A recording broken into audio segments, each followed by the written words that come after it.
Amable audiencia de SBC Noticias, estamos una vez más aquí con la entrevista. Nuevamente tenemos el privilegio de tener al maestro Ignacio Murcia, escritor laboyano, que acaba de lanzar una de sus últimas producciones literarias, como es Ya no más Maritza, una obra que ya se presentó en Neiva. Tuvo mucho éxito. Maestro, muy buenas tardes. Buenas tardes, don. Bienvenido otra vez a SBC Noticias. Y muchas gracias por estas oportunidades que usted nos da para difundir nuestros trabajos. Bueno, hizo el lanzamiento en Neiva de Ya no más Maritza. ¿Cómo le fue en ese lanzamiento? Sí, pues muy satisfecho, ¿no? Hubo unas 75 personas y el acto duró unas 2 horas pasaditas. Ajá. Porque hubo mucha pregunta, claro, de la gente que ya había leído el libro, ¿no? Sí. Entonces fue como muy interesante. O sea, ya antes de hacer el lanzamiento oficial, ya usted lo había vendido. Sí, había vendido algunos ejemplares, sí. Claro, exacto, ya lo conocíamos muchos y entonces ya la gente era prácticamente conocedora del tema. Sí, en ese sentido me sentí muy satisfecho. Claro. Bueno, hoy lo tenemos aquí el maestro Ignacio, porque mañana viernes, es decir, viernes, hoy tenemos 24, 27, mañana 28 de marzo es mañana, el lanzamiento de Ya no más Maritza aquí en la ciudad de Pitalito, específicamente allá en una librería café que hay por la calle Sexta, ¿no? Quinta. 1B45. 1B45, que se llama paréntesis librería café. Librería cafetería, librería café, paréntesis. Muchos de ustedes ya lo conocen. Allí a las 6 de la tarde están invitados para que vayan a lanzamiento. Los que no conozcan al maestro Ignacio, ella ha escrito varios libros, ahora hablamos del tema.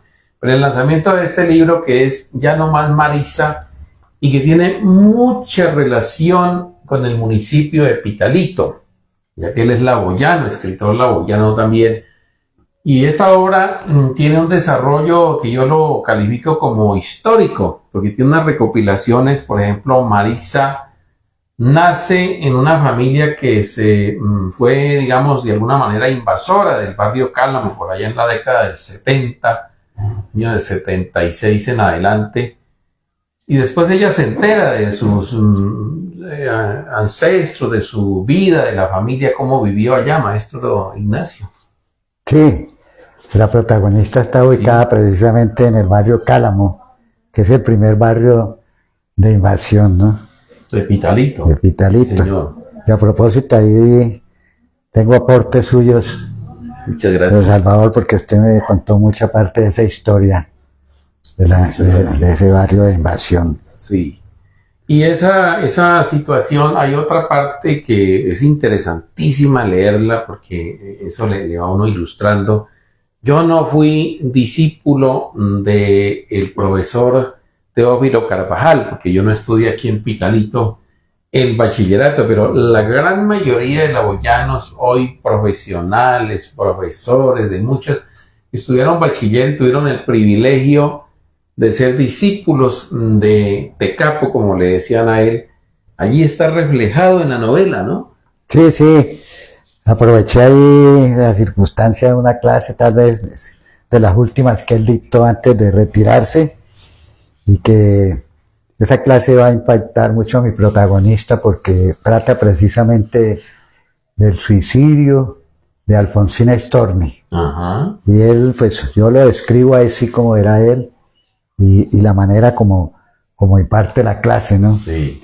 Y esta situación del suicidio, la historia de la vida de Alfonsina Storni y el suicidio, y comentar algunas de sus obras, algunos poemas, pues impactan mucho a mi protagonista Maritza, porque ella en la mañana había tenido una pesadilla donde se había suicidado, ¿no? Sí, señor. Entonces yo aproveché ahí como para encadenar la situación de ella con el profesor Tecapo, y de paso pues hacerle un homenaje, ¿no? Yo sí tuve la fortuna de ser alumno de Tecapo, aunque fue en los cursos de validación de normalista. Ajá, claro. Marisa sueña, es que allí comienza la novela, porque la novela es muy hermosa, el recorrido que usted hace por esta novela, cuando ya la lean, yo les recomiendo a los que no la han leído, léanla, es una novela hermosa, casi que histórica, diría yo. Ella empieza con un sueño, sueña que se muere, ¿no? Que se murió, ese sueño permanente de ella, de que se va a morir, de que se muere, conocer la muerte del sueño. Sí, sí, ella tiene ese sueño, una pesadilla para ella, ¿no? Y pues, como decía hace un rato, pues la clase de Tecapo, pues la impacta mucho, ¿no? Y eso la lleva incluso a ella a comenzar a indagar por otras escritoras famosas y suicidas. Hay unas 7 u 8 que van mezclándose a lo largo de la novela, ¿no? Es una obsesión de ella por saber qué pasó con esas escritoras suicidas y comienza a investigar en la biblioteca de la Normal, en la biblioteca municipal. Claro. Y así vaya como tratando su propio problema a partir de la situación de estas escritoras famosas. Exacto. Porque además de eso, maestro, Marisa tiene una particularidad que a veces es común en nuestra sociedad, pero que no se denuncia, no se divulga, que es la violación interna que se da en familia. El papá de ella la agrede sexualmente y eso también tiene una gran influencia en el desarrollo y en el desenlace fatal de Marisa. Sí, ese es como el origen, sí, el origen realmente de la situación que ella va a vivir a partir de ese incesto, de esa violación por parte del padre, ¿no? Sí. Y a pesar de que pues, duró el papá abusándola unos 2 años y lo matan por acá, ahí lo matan en la novela, sin embargo la obsesión de ella también hace que siempre aparezca el fantasma del papá cuando está intentando, por ejemplo, hacer el amor. Sí, sí, sí, claro. Aparece el padre allí cuando ella tiene relación con otra persona. Y eso es lo que la traumatiza a ella. Sí, ese es el origen del trauma, sí. ¿No? Incluso llegando ella a tener relaciones con mujeres también, tratando de buscar ese placer que de pronto nunca pudo encontrar en nadie, buscando esa sexualidad, ¿no? Esa identidad sexual que la nubló con ese incesto. Sí, ese incesto la mató en vida, digamos. Sí. ¿Sí? Y la llevó pues a tratar de resolver esa situación. Y esos son todos los intentos que ella hace, ¿no? Primero con un compañero, luego con un abogado, luego prácticamente se prostituye, sí. Y tampoco logra nada. Intenta también con mujeres y nada, ¿no? Sí. Hasta que llega el momento en que ella dice que no valía la pena haber nacido, ¿no? Claro. Porque sí. Ella es negada para el amor y para el placer. Exactamente. Oiga, maestro, cuando uno lee esta novela, a mí me llega la impresión, entonces uno dice, bueno, si lo hubiera escrito un psicólogo, un psiquiatra, pues hombre, está plasmado allí un estudio psicológico del ser humano, pero usted no es psicólogo, usted es licenciado en otras áreas de las ciencias, ¿no? Sí, en lingüística y literatura. Lingüística y literatura, pero esta obra es recomendada para profesionales de la psicología y la psiquiatría, porque aquí incluso pueden encontrar muchas soluciones quizá o raíces antropológicas al comportamiento humano, y esa es la admiración que yo siento por usted. ¿Cómo arma esta trama? Sí, la historia del suicidio, pues que sencillamente una vez que me llegó el tema, porque me llegó así como por azar a raíz del suicidio de una profesora también de español y literatura en Neiva hace unos 3 años larguitos, y así me llegó el tema a raíz de unas charlas con unas compañeras de ella y amigas mías, y en donde ellas también manifestaron que cuando habían tenido rupturas amorosas habían pensado en el suicidio, pero que no lo habían culminado porque siempre pensaron en sus hijos. Sí. Entonces a mí me llamó la atención eso y dije, pues me llegó el tema así, yo no andaba buscándolo, pero me llegó así de sopetón. Y como le contaba la vez pasada, pues me puse a estudiar las novelas clásicas donde se trata el problema del suicidio. Y pues lo otro fue consultar desde la psicología para poder yo armar la carreta, ¿no? Sí. Para poder armar la historia del personaje. Y de pronto algunas consultas que hice con psicólogos, ¿sí? Claro. Y que a la larga pues yo descubrí que los dos principales depresores del suicidio es por una parte la situación económica y el otro es la parte afectiva. Exacto. Y pues entonces así fui armando la carreta. Y entonces tiene una estructura así como oval, en donde los capítulos impares va como tocado el problema del suicidio y de estas mujeres suicidas, y en los capítulos pares es el escenario donde la protagonista se desenvuelve, que es acá el Valle de Laboyos. Exacto. Y en todos los capítulos, en la parte de abajo, digamos, va ella narrando su tragedia, ¿no? Sí, claro. Esa es como la estructura que adoptó la noveleta. Yo digo noveleta porque es muy breve, son solamente realmente 81 páginas. Sí, las novelas modernas son así. Recientemente la premio Nobel de literatura, la coreana. La coreana, sí. Que leí una de las obras que la llevó a la cumbre, que es la vegetariana.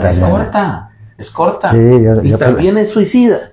Sí, vea, yo sí no la he leído, ahí la tengo pendiente. De las dos hermanas. No lo dicen explícitamente, pero uno le da la sensación de que ellas terminaron aburriéndose de la vida. Ambas. Primero es una novela hermosísima, yo les recomiendo leerla. Sí, claro.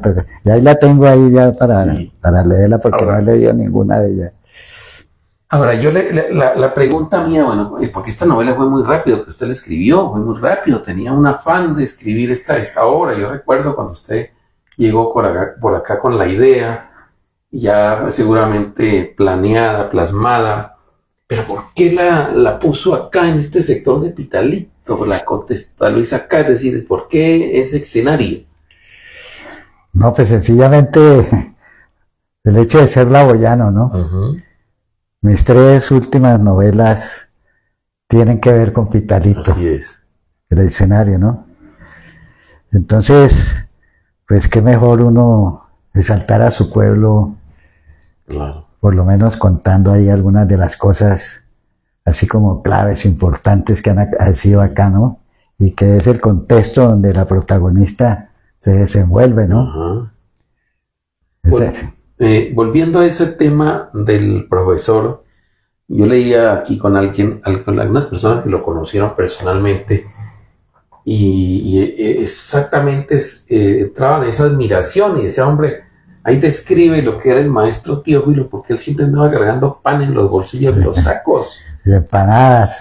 En su bicicleta, todo. Uh-huh. Ahí más o menos yo lo describo. Yo le preguntaba a algunos amigos que si estaba muy dura la descripción. Digo, no, así está bien. Sí era, claro. Que lo conocían, me dicen. Certificaron a Carlos, no, pues que eso así era él. Así era él. Que fueron discípulos de él, ¿no? Claro, él llevaba pan de maíz y pan rosca y las pelaba ahí delante de los y empanadas. Sí. Y fumaba ahí en clase y todo. Exactamente, era descomplicado, ¿no? A pesar de que tenía, digamos, él fue conocido como muy conservador, pero era descomplicado en las clases, no tenía tanto, sí, era muy chévere. No era como tan, como a cartona, como tan pulcro, como digamos que fuera tan, como hay maestros, ¿no? Que en esa época eran muy conservadores, digamos de alguna manera. Sí. Ahora es normal que se haga todo ese tipo de cosas, pero en ese tiempo para él sería como algo, para el resto sería como algo.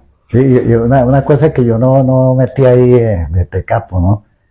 Él lo estimulaba a uno mucho, ¿no? Sí, claro. Yo recuerdo que yo de esa época yo ya hacía por allá, hacía algunos cuentos. Él le decía, no, hágale que están buenos, hágale que están. Claro. y por eso lo recuerdan mucho, ¿no? Sí, sí, sí. El caso de nuestro escritor insignia, Benur Sánchez Suárez, él cuenta muchas cosas de las que vivió con Tecapo, sí, ¿no? Sí, claro. Incluso él vino cuando le hicieron un homenaje aquí a Tecapo en vida. Precisamente Benur estuvo aquí acompañándolo, ¿no? Yo tuve oportunidad de conocerlo a él por allá en los años 90, si no estoy mal, 89, 90, ya estaba retirado. Vivía por aquí, por la carrera primera, si no estoy mal. Tenía una casa y allí era la cueva de Zaratustra. La cueva de Zaratustra. Una especie de museo que le había armado. Incluso hicimos una colecta en ese tiempo para reunir una plata y mandarle a arreglar la máquina de escribir, que se le había dañado. Y entonces recuerdo que Roberto Castro hizo la campaña y todos le colaboramos con un aporte muy pequeño económico. Y vinimos a darle ese aporte y pasamos un rato ahí. Recuerdo que nos tomamos unas botellas de vino y era un hombre de una tertulia exquisita, extraordinaria. Una tertulia. Yo también alcancé a estar tal vez 2 veces en ese tipo de tertulia, sí, muy agradable. Muy agradable. Y allí pues nuestros escritores laboyanos, ahí comenzaron a darse a conocer, ¿no? ¿Cómo no? El caso de Jairo Silva, sí, que yo recuerde, el otro maestro se me olvidó. El maestro Cuellar. Sí, cómo no, claro. El hermano de Cecilia Vargas. Sí. Ellos presentaron ahí sus obras, Marcelino Triana. Marcelino, sí, cómo no, poesía. Ellos aprovecharon ese espacio y precisamente Tecapo los impulsaba, ¿no? Claro, sí, claro, él era un extraordinario. Además que manejaba el español con mucha... Sí, claro. Esa era prácticamente la literatura, la cátedra de él, el español, ¿no? Sí, el español era la cátedra de él. Y lo otro que ahí también comento es la actividad periodística en El Espectador, ¿no? Claro, él era un periodista, digamos, acá, y le gustaba mucho escribir. Además tuvo una vez como unos volantes, unas hojas volantes. Por ahí últimamente le publicaron un libro, creo que su ahijado Costar Peña, nuestro pintor, él le sacó una edición, incluso les tocó sacar varias ediciones porque eso de una primera salió con muchos errores y él que era tan pulido y eficiente en ese, y al fin lograron sacar una buena edición. Yo la tengo, yo la logré conseguir de los escritos de él. Claro. Muy excelente. Esta es una historia. Entonces, ya nomás Maritza recopila esa parte histórica tanto de la fundación del barrio Cálamo, la invasión, como se le llamó a esa época, que fue la invasión, una parte de ese desarrollo que se fue formando allá, la vida de Maritza, que es muy interesante, es casi que una obra, yo digo que una obra que debe ser consultada, porque quizá vuelvo y les digo, de aquí pueden sacar muchos expertos que manejan el tema del suicidio, pueden sacar nociones para manejar ese tema que sigue siendo pues bastante problemático en nuestra sociedad, esa patología del suicidio. Quizá de aquí puedes tratar algún comportamiento de los seres humanos, de los que ustedes tratan como profesionales de la psicología, de la psiquiatría. Yo les aconsejo también a estos profesionales ir al lanzamiento mañana, maestro. Sí. ¿Cómo se va a desarrollar ese evento? Vamos a hacer el lanzamiento ahí en paréntesis, como ya dijimos al comienzo, librería Café a las 6 de la tarde. ¿Quiénes lo van a acompañar así? Sí, me va a acompañar de entrada. Le pedí el favor al poeta Esmir Garcés. Qué bien. Que me haga la presentación, y creo que lo va a hacer también con el maestro y escritor Alberto Moreno. Buenísimo. Ellos van a estar ahí como en una especie de conversatorio. Luego yo creo que voy a leer algunas partes de la novela y después se viene como un diálogo ahí. Exacto. Un conversatorio ahí con la gente a raíz de... Van a estar acompañado con parte de la tertulia que manejan acá. Digamos que hace muchos años se formó donde la familia Vargas, pero que hoy tiene más como protagonista la profesora Leonor Valencia, que también es escritora. Sí, señor. Sí. Ahí ellas seguramente me van a acompañar, ellas me han acompañado en los otros eventos. Sí. Y entonces hagamos la invitación a nuestra amable audiencia, maestro Ignacio, para que vayan allá a esa cita. Sí, esperarlos mañana a las 6 de la tarde. Vamos a dar un vinito ahí como para calentar las dos ánimos. Sí. Sí, y compartir, la idea mía es compartir pues la noveleta con la gente. Sí, no, esta novela es extraordinariamente hermosa, muy fácil de leer por parte de los jóvenes que no les gusta leer, porque la juventud de hoy ve estos libros gordos a veces y asustan. No, esta es una novela corta, pero muy sustanciosa, que vuelvo y repito, yo la recomiendo leerla porque es fácil de leer, usted se la lee en horas. Si usted se le dedica en cuestión de 3, 4 horas, además que es atractiva, y uno no si quiere despegar cuando comienza a leerla, quiere terminarla. Entonces es muy fácil. Entonces están invitados mañana viernes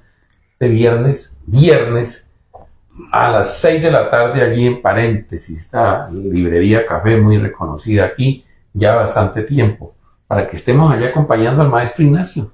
Muchas gracias, Sí, muy amable. ¿Y cuánto, cómo va a tener el valor mañana? Digámosle porque le lleven la plata en el bolsillo. Sí, vamos el presupuesto.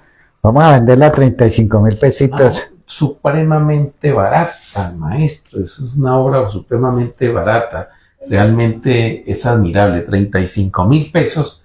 Caramba, eso no dejen de comprarla, esta obra. Padres de familia, ténganla, léanla. Muy interesante para que le den el manejo también a sus hijos. Quizás sus hijos puedan tener esos comportamientos, sus hijas detectan allí también ustedes el comportamiento de personas que llegan a ese extremo de lo que llevó Maritza. Pues maestro Ignacio, ha sido un gran placer tenerlo otra vez aquí en SBC Noticias. Muchas gracias, maestro Santiago, por estas oportunidades que nos brinda a nosotros para difundir y dar a conocer el trabajo. Ese es un trabajo cultural que usted hace y que nos engrandece y nos llena de mucha satisfacción. Con mucho gusto, lo hacemos con mucho gusto porque yo he hecho parte de estas tertulias. Hace mucho tiempo no asisto a las tertulias. Fui en una época casi que no fallaba jamás a una tertulia de las que se hacían magníficas allá en la casa de doña Edith Vargas. Pero la embarrada, la tertulia, la embarrada. Allí comenzamos con estas tertulias y conocimos muchos escritores y alimentábamos ese tema de la escritura con el maestro Isaías Peña, que venía de vez en cuando también. Y eso es maravilloso. Entonces, además porque yo también escribo. Entonces, eso de escribir, pues es un arte que a uno le fascina y le gusta cuando los escritores publican. Que publica sus obras hay que ayudárselas a difundir porque la cultura es necesario mantenerla viva. Esa es una forma de nosotros transformar también la sociedad. Sí. Sí, señor. Maestro Ignacio, muchas gracias por estar aquí y le deseamos muchos éxitos mañana. Muchas gracias, Santiago, muy amable. Bueno, muchas gracias a ustedes, amable audiencia de SBC Noticias. El maestro Ignacio Murcia, lanzamiento de su novela Ya no más Maritza, allí en el café Paréntesis, calle Quinta, 1B45. 1B45, aquí en pleno centro de la ciudad de Pitalito. Allá los esperamos a las 6 de la tarde, viernes 28, perdón, yo estoy mal de fechas, 28 de marzo. Hasta luego. Hasta luego. Muchas gracias, Santiago.